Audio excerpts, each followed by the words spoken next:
आप सभी को मेरा नमस्कार है। आप सब जानते हैं मैं ध्यान योग से जुड़ी हुई हूँ। उसका नाम सहज योग है। इसके अलावा भी बहुत सारे ध्यान योग के बारे में मैं जानती हूँ। बचपन से ही जो एक इच्छा थी योग प्राप्ति की, उसकी वजह से बहुत जगह जाना हुआ, समझना हुआ। सहज योग में ये देखा गया है कि हम मांसाहारी हो सकते हैं।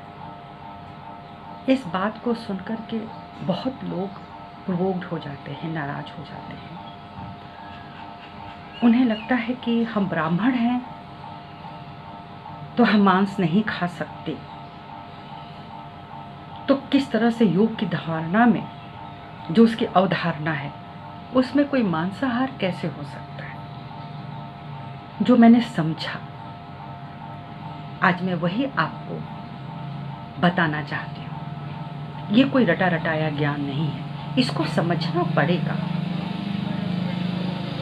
सबसे बड़ी बात तो यह है कि जो हम ये कहते हैं कि हम ब्राह्मण हैं, तो ब्राह्मण का अर्थ किसी ब्राह्मण जाति से नहीं है कि एक जाति है और उसमें हम पैदा हो गए। मैं भी ब्राह्मण हूँ, लेकिन ब्राह्मण का अर्थ होता है जो ब्रह्म में रमण करता है, जो ब्रह्म ज्ञानी है।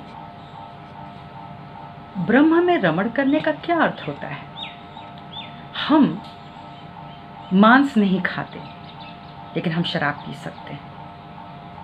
क्या ये एक ब्राह्मण की अवस्था होनी चाहिए? हम मांस नहीं खाते लेकिन हमारा चरित्र अच्छा नहीं है। हर कोई जानता है कि मेरा चरित्र कैसा है, उसको ईश्वर को आके बताना तो नहीं पड़ता। तो अगर हमारा चरित्र एक निष्ठ नहीं है, एक पति तो एक पत्नी तो में नहीं है, अगर ब्रह्मचर्य में भी है तो भी वो ब्रह्मचारी अवस्था में विचरण नहीं करता, तो ब्राह्मण हो ही नहीं सकता। तो जो ब्रह्म में रमण करता है वही ब्राह्मण है। केवल ज्ञान ले लेने से, ज्ञान को बांट देने से कोई ब्राह्मण नहीं होता। पूरा आचरण होता है, ब्राह्मण का एक पूरा आचरण होता है। इसलिए मैं यही कहना चाहती हूँ कि जो मांस खाने की बात थी वो एक इकोसिस्टम की बात थी। आप ऐसे समझिए कि कोस्टल एरियाज़ में हमारे जो बंगाली रहते हैं या और जो लोग भी हैं, काफ़ी लोग जो रहते हैं, अगर वो मछलियाँ पाल रहे हैं, वही उनकी आजीविका है, तो वो मछली खाएंगे, बेचेंगे, उससे जीवन निर्वाह करेंगे। सब्जियों से सस्ते पड़ते हैं, आराम से आजीविका चल जाती है, वो अपराध नहीं हो सकता। इसी तरह से जो लोग विदेशों में रह रहे हैं, जिन्हें साग सब्जियां नहीं मिल पा रही हैं, उनको तो हर हाल में मांस का सेवन करना है, वो अपराध नहीं हो सकता। और ऐसा नहीं कि वहाँ पे कोई ब्रह्म ज्ञानी नहीं होगा। देश हो या विदेश हो या कोई भी एरिया हो, कोई जरूरी नहीं कि हम अगर मांस नहीं खा रहे हैं तो हम ही ब्रह्म ज्ञानी हैं, हम ही ब्राह्मण है। पूरी दुनिया में कोई ब्राह्मण हो नहीं सकता। इस धारणा को बदलना पड़ेगा। अगर हम प्रभु श्री राम को लें, जो एक सूर्यवंशी परिवार से थे, वो एक आखेटक परिवार था। ऐसे तमाम राजा लोग थे जो कि आखेट करते थे।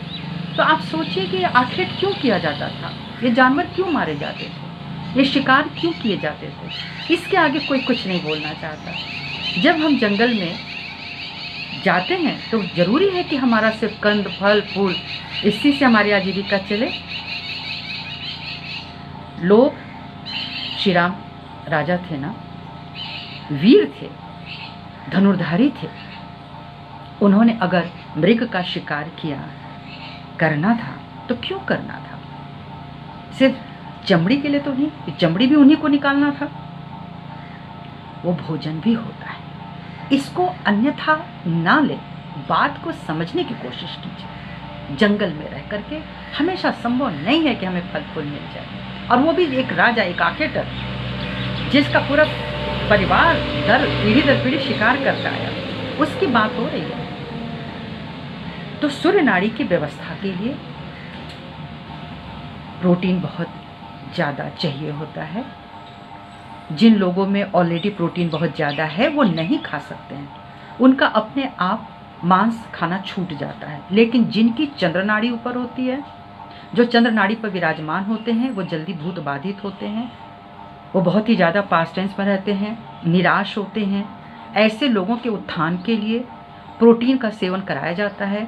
और जैसे हम तांत्रिकों की बात करते हैं, वो गलत मांस का सेवन करते हैं, इसलिए हम उनकी बात नहीं करेंगे।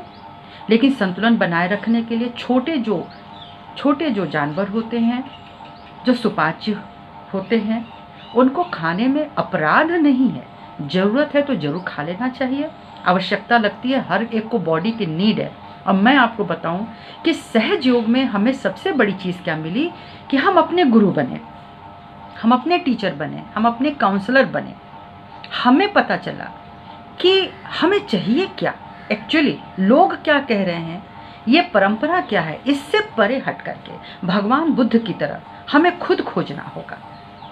हम कौन हैं, हम क्या हैं और हमें क्या चाहिए, किस लिए हम आज जीवित हैं, किस ज्ञान से आज हम चल रहे हैं।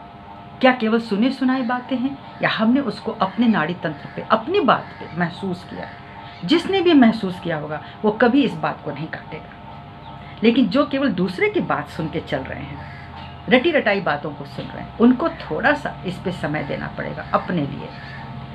तो कहने का अर्थ है कि जब चंद्रमा की नाड़ी उठ जाती है तो बहुत सारे विचार भी, अनर्गल विचार भी उठ जाते हैं। उनको शांत करने के लिए ही डॉक्टर्स भी बता देते हैं कि आप मांस खाएं, छोटे मांस खाएं, छोटे जानवर। इकोसिस्टम भी बना रहता है, एक इकोसिस्टम होता है। आप थोड़ा सा भी विज्ञान पढ़ें, साइंटिफिकली इसको देखें तो इकोसिस्टम भी बनाना पड़ता है। अगर आप किसी जानवर को बोलें कि वो छोटे जानवर को खाता है, वो जानवर उसको खाता है, तो बड़ा अपराध होता है, ऐसी बात नहीं है। ये उसके इकोसिस्टम के तहत किसने डाली ये सब बातें, तो ये भी परमात्मा की दी हुई चीज़ है। मुझे तो ये लगता है कि भगवान बुद्ध की तरह अपने आप को खोजो। सब कुछ हासिल है तुम्हारे पास, फिर भी तुमको लगे कि वो तुम्हारा नहीं है, तो उसको ढूंढो, तुम्हारा क्या है। तो जब आप अपने आप को ढूंढेंगे, आपको निश्चित ही आप ही के नाभि से, नाभि चक्र से, क्वेलिक प्लेक्सस से आपको आपके जवाब मिलेंगे। आपने परावाणी का नाम सुना होगा। परावाणी का नाम क्या है? जो पराशक्ति से आती है, जो पराशक्ति से आती है वो आपके मध्य नाभि पर आती है। परावाणी को समझना सबके वश की बात नहीं होती। जो लोग ध्यान करते हैं, और ये जान लीजिए कि सिर्फ चंद्रमा की नाड़ी से ध्यान नहीं हो सकता, उसमें बराबर सूर्य की शक्ति भी होनी चाहिए, तभी उस व्यक्ति का मन लगेगा, नहीं तो मन विचलित होता रहता है। तो जब परावाणी आती है, उसमें कोई शब्द नहीं होता, उसको मौन बोलते हैं, वो हृदय तक आता है। और ऐसे ज्ञानी ध्यानी लोग उस हृदय में उसको तौलते हैं।